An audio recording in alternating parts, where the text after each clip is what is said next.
Hello and welcome to the hula hoop help video where I'll be going over how to create new styles or CSS and how to adjust ones that have already been created. So the first thing that we're going to do is just create a sort of pretty basic style.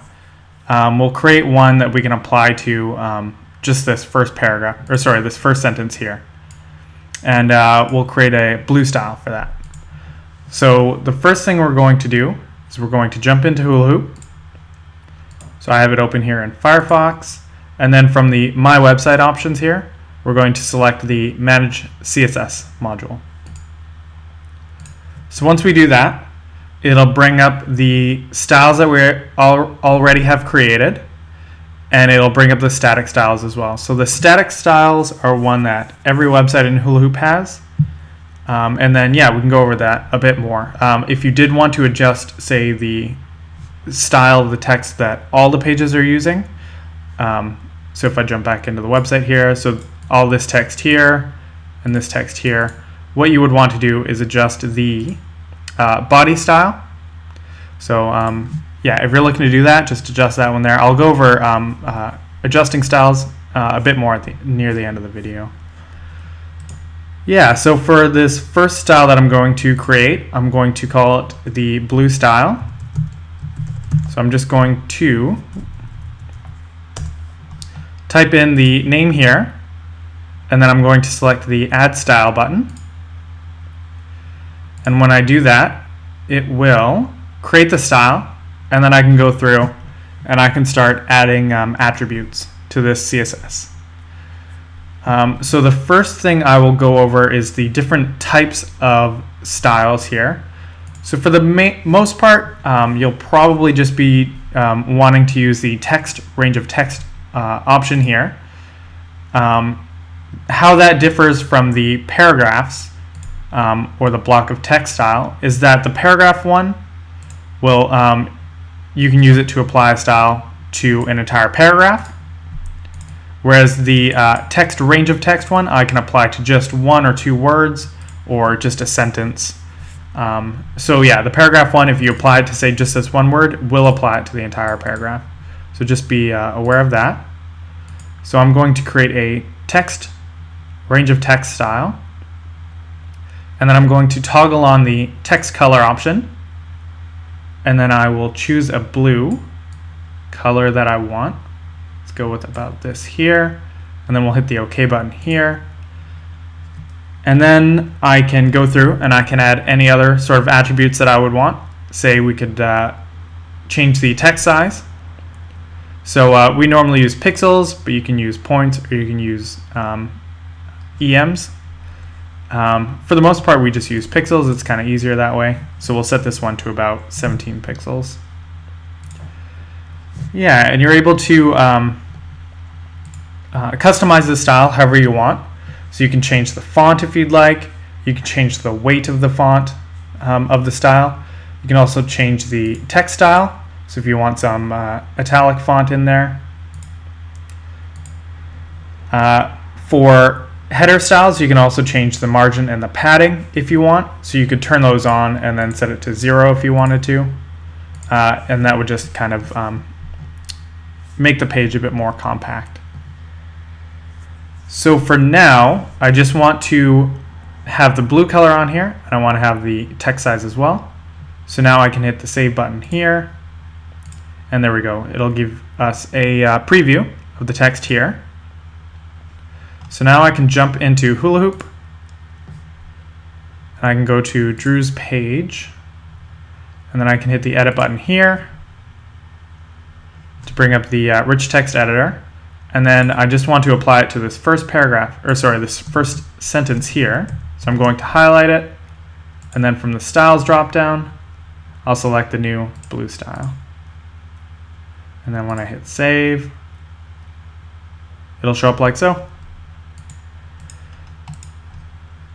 So let me just jump back into the CSS manager here.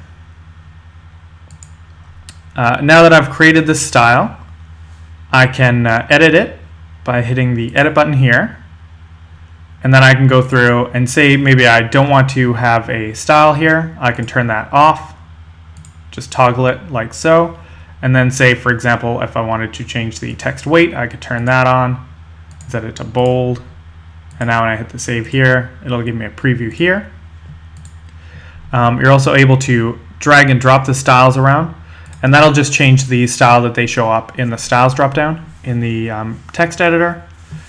You can also delete styles from here, and you can copy styles if you want as well, which comes in handy if you have just one or two things that you want to adjust on a style. You can create a new one, you can copy one, and then you can make those minor adjustments, and then you can use that new style. So just a couple quick things about CSS. So we use that instead of having a separate drop-down on each page for font and size and color, because this way, wherever I'm using this blue style font on the website, if I do want to go and make a change to that, I can do that here in one place, and then it'll adjust it everywhere on the website.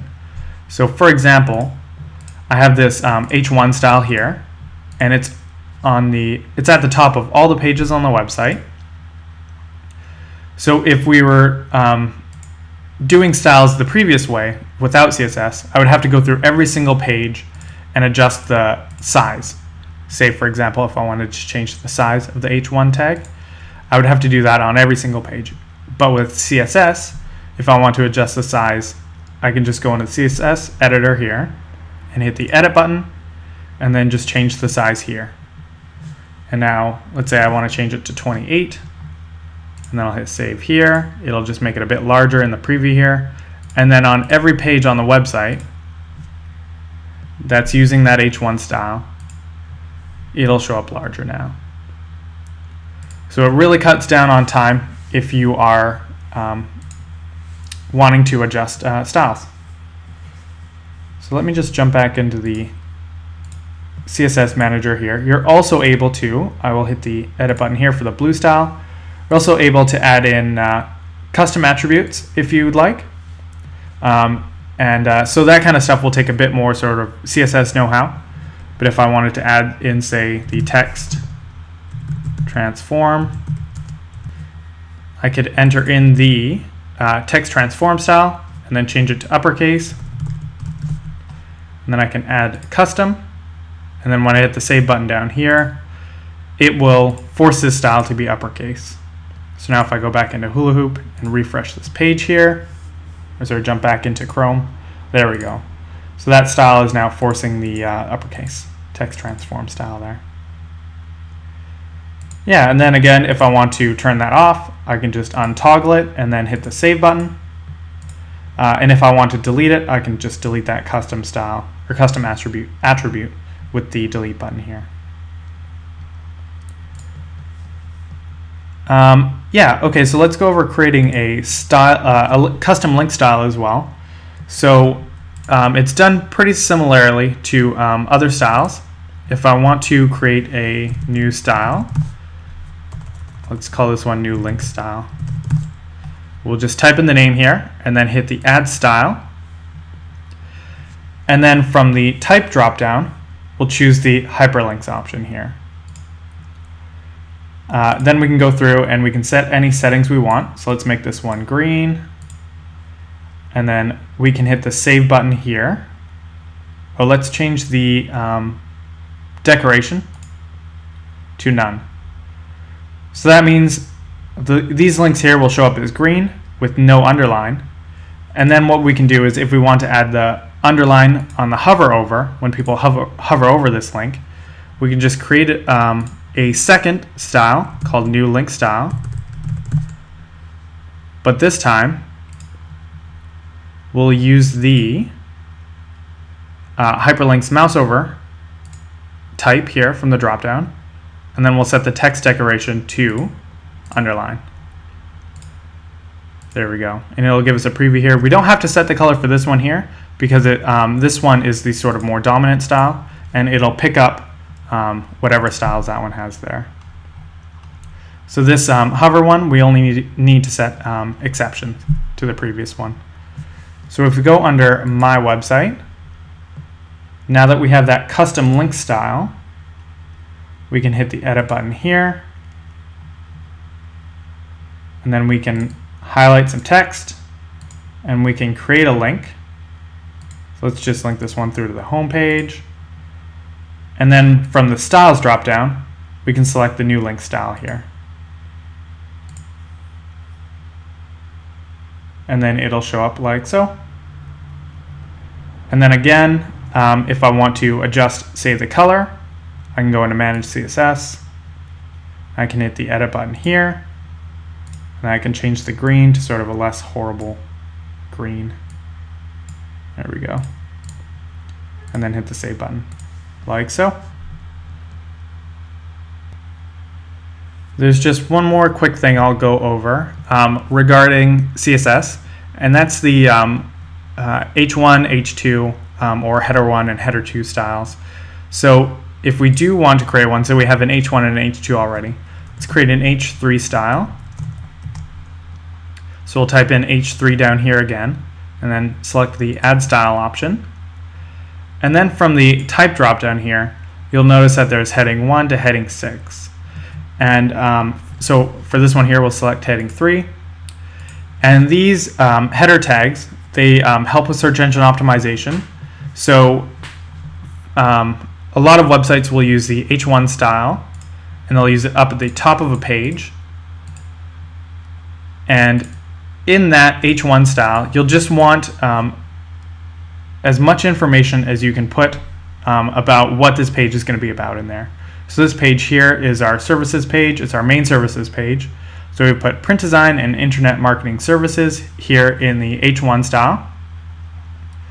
And that just helps with search engine optimization. So Google and Yahoo and Bing, when they're searching the website, they'll know that this information here is in the H1 tags, so that it's just sort of a bit more important, and will help give them some context, some more context as to what this page is going to be about. Yeah, so it's a good idea to use the H1 style up at the top of pages, and just use that one once. And then any other subheaders down the page, use the H2 style. And then if you have any other ones, you can use the H3 style. So normally websites are just sort of using 1 or 2 header tags.